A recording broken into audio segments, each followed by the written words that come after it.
You know before you watch this video.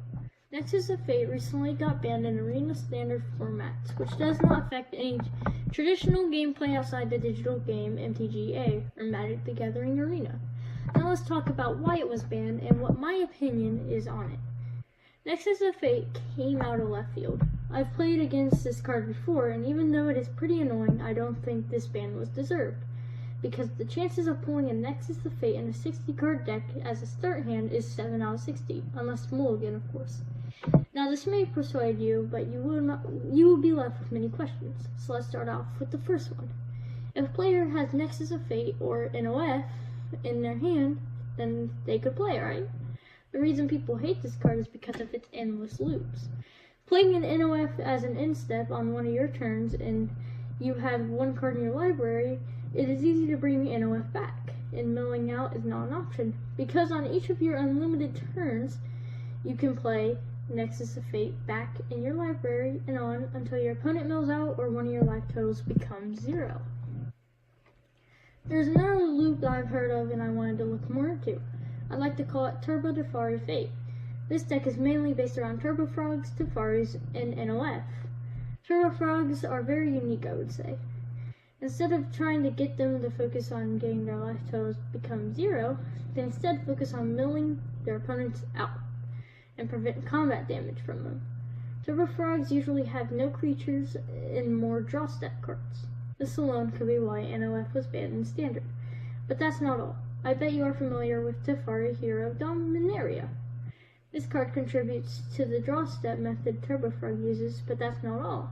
Teferi has -3 ability, allows it to put its permanent back third from the top of someone's library. Notice it says someone and not an opponent.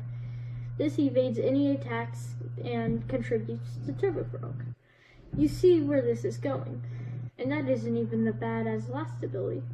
Its last ability is of course an emblem, which states, quote, whenever you draw a card, exile target permanent and opponent controls, end quote.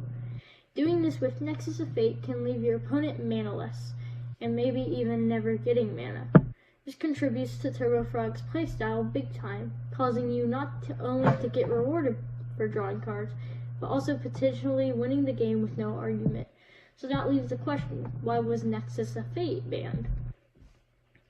The reason Nexus of Fate was banned was because if you have the Teferi emblem out in one card in your library, which is surprisingly easy to get, you can play Nexus of Fate. Then, since NOF gives you an extra turn, you draw a card. And since NOF goes back into your library, you can play it again. And since you drew a card, your opponent has to sacrifice a permanent. This can go on forever, unless your opponent concedes to defeat or you somehow mill him out. Either way, this is why Nexus of Fate was banned in Mtga. Why do I think it shouldn't be banned? Well, this type of setup is on your starting hand, and endless loops are no surprise to MTG players.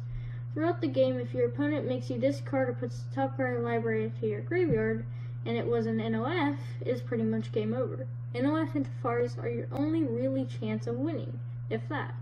So for Mtga to ban NOF from Standard play, it makes you question the whole system in particular.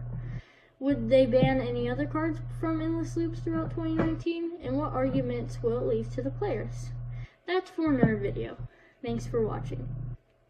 Hey guys, I just wanted to say that I'm not used to doing this type of video, so I hope you enjoyed. I'm glad you did. If you want to see more videos on Magic the Gathering, please subscribe for new content. We also play various games like Apex Legends, which you saw in the background, and Battlefront. Thanks for watching.